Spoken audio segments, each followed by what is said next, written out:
Hi friends, welcome back to my channel with me Vijayalakshmi Janathanan. இன்னைக்கு நம்ம பார்க்க போற ரெசிபி ஒரு 4-in-1 ரெசிபிங்க. எப்ப வேணாலும் சாப்பிடக்கூடிய ஒரு ரெசிபி தான். இது என்னன்னு பார்க்கறீங்களா? Bread masala sandwich. இது எப்படி செய்யலாம்னு பார்க்கலாம். அதுக்கு ஃபர்ஸ்ட் இந்த மாதிரி கடாய் எடுத்துப்போம். அது நல்லா ஹீட் ஆனதும் தேவையான அளவுக்கு எண்ணெய் விட்டுட்டு ஒரு 3 ல இருந்து 4 பீஸ் அளவுக்கு பூண்டு நறுக்கி எடுத்துர்க்கேன். அதை எண்ணெயில ஆட் பண்ணிக்கலாம். அதுக்கு அப்புறம் பாத்தீங்கன்னா மீடியம் சைஸ் அளவுக்கு ஒரு வெங்காயம்.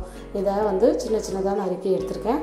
அதையும் எண்ணெயில சேர்த்துட்டு நல்லா இந்த மாதிரி வதக்கி விடலாம். ரொம்ப ஃப்ரை ஆக வேணாம். ஒரு 3/4 அளவுக்கு ஃப்ரை ஆனா போதும். முக்கால் பதம் வந்தா போதும்.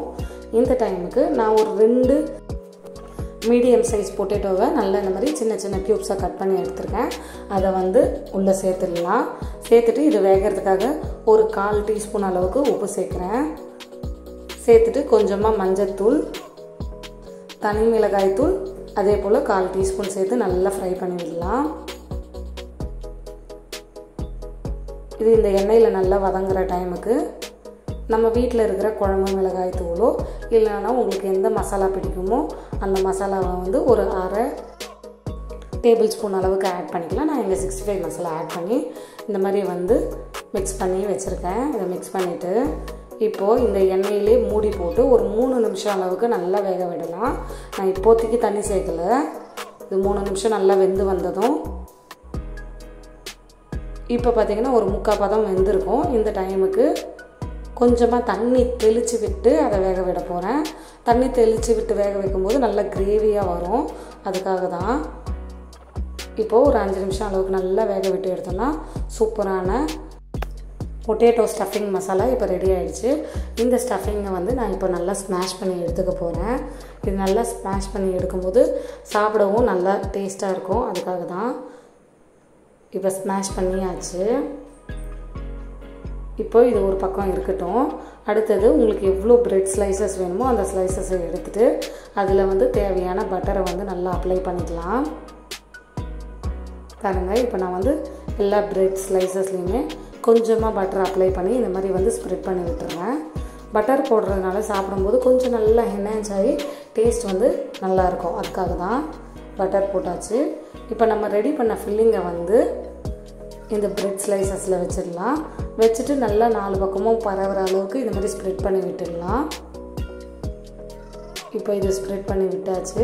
அண்ட் தென் இது பார்த்தீங்கன்னா சிம்பிள் பிரேக்ஃபாஸ்ட், லஞ்ச், டின்னர் இல்லைனா பார்த்தீங்கன்னா ஸ்நாக்ஸாகவும் செஞ்சு சாப்பிட்லாம். இந்த ரெசிபி கிட்டத்தட்ட உங்களுக்கு 15 மினிட்ஸ் தாங்க எடுக்கும். ஒரு பசங்களுக்கான ஒரு லஞ்ச் பாக்ஸ் ரெசிபியாகவும் நீங்கள் இதை செஞ்சு தரலாம். இப்போ இதை நல்லா எல்லா பக்கமும் ஸ்ப்ரெட் பண்ணி ரெடி பண்ணியாச்சு. இதுக்கு மேலே கொஞ்சமாக நல்லா டேஸ்ட்டுக்காக நான் இந்த மாதிரி மயோனைஸை ஸ்ப்ரெட் பண்ணியிருக்கேன். இது பார்த்திங்கன்னா எனக்கு எங்கள் அக்கா சொல்லி கொடுத்த ரெசிபி தான். சிம்பிளாக ஈஸியாக செய்யக்கூடிய ஒரு ரெசிபி. பசங்களுக்கும் ரொம்பவே பிடிக்கும். கொஞ்சமாக டொமேட்டோ சாஸும் ஸ்ப்ரெட் பண்ணியிருக்கேன். அண்ட் தென் நீங்கள் எக்ஸ்ட்ரா லார்ஜாக மயோனைஸ் வச்சு சாப்பிடும்போது அது சாப்பிடும்போது உள்ளே அந்த ப்ரெட்டு ஸ்வீட்டும் அந்த மயோனைஸோட டேஸ்ட்டும் சாஸோட டேஸ்ட்டும் சேர்ந்து உள்ளே இருக்க மசாலாவோட காரம் ப்ளஸ் தித்திப்பு சேர்ந்த மாதிரி ஒரு டேஸ்ட்டு சூப்பராகவே இருக்கும். இப்போ இந்த மாதிரி டோஸ்டர் நல்லா ஹீட் பண்ணி அதில் ப்ரெட்டை வச்சு நல்லா டோஸ்ட் பண்ணி எடுத்துக்கலாம்.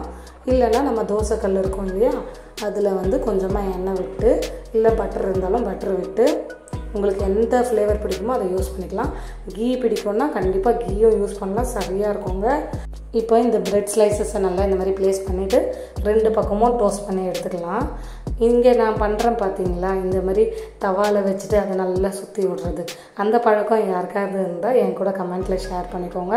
ஆக்சுவலாக நான் ப்ரெட் பண்ணும்போதோ இல்லை நான் சப்பாத்தி பண்ணும்போதோ இந்த மாதிரி சுற்றி விட்டு தான் எடுப்பேன். ஏன்னு கேட்டிங்கன்னா அதில் இருக்க அந்த ஆயிலெலாம் வேஸ்ட் ஆகிடக்கூடாது, இதுக்குள்ளே கிறிஸ்பி ஆகணுன்றதுக்காக இந்த மாதிரி நான் செய்வேன். மேலும் இந்த மாதிரி பல ரெசிபிகளுக்கு மறக்காமல் என் சேனலை லைக் பண்ணுங்கள், ஷேர் பண்ணுங்கள், சப்போர்ட் பண்ணுங்கள். என்ன மாதிரி குட்டி யூடியூபர்ஸ்களுக்கு தான் உங்கள் சப்போர்ட் மூலிமா தான் நாங்கள் வளர்கிறோம். Thank you for watching. Thank you for your support.